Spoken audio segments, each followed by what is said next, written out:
The situation analysis provides important information that will help you make good management decisions. It outlines your current product portfolio, the market you're in, and helps you see future potential. It starts by looking at current and future market demands. Next, it reviews your company's and the overall industry's production capacity. It concludes by examining your profitability and your product offerings.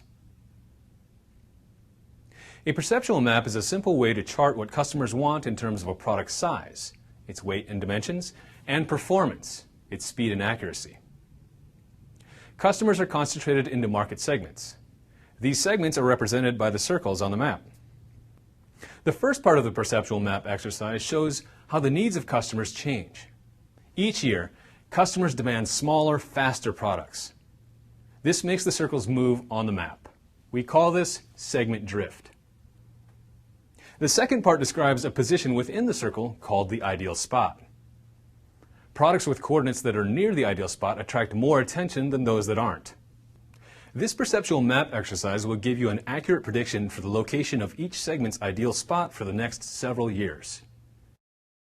The demand analysis estimates market growth.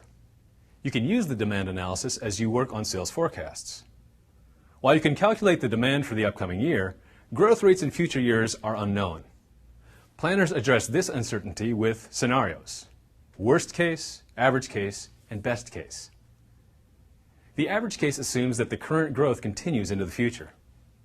The demand analysis uses the average case. The demand analysis is an external measure that looks at the number of units the market will want.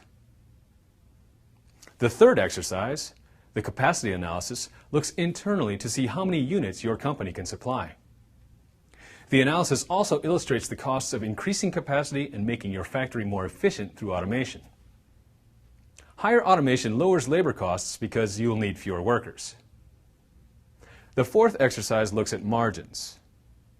The contribution margin measures how much money is left over from your sales income after all direct costs, like material and labor, have been subtracted. Manufacturing companies, such as yours, like to maintain margins of at least 30%. Generally, a 30% margin is needed to cover fixed costs. The second part of the margin analysis helps you understand your margin potential. If you could cut your costs to the minimum and raise prices to the maximum, how much money could you make?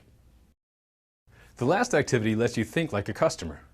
The consumer report asks you to evaluate your product from the consumer's point of view. They have 4 main buying criteria: price, age, positioning, and MTBF, or mean time before failure. If your product is priced higher than what your customers are willing to spend, it gets a poor rating. If the reliability is high, it gets a high rating. The consumer report also asks you to evaluate awareness. How many customers know about your product, and accessibility? How easy is it for customers to find your product and buy it? Awareness is controlled by the promotion budget. Accessibility is determined by the sales budget. To conclude, the consumer report asks you to give your product an overall rating for each segment. The information in the situation analysis is vital for helping you understand your company and marketplace, so you can develop a strategy for your business. Good luck.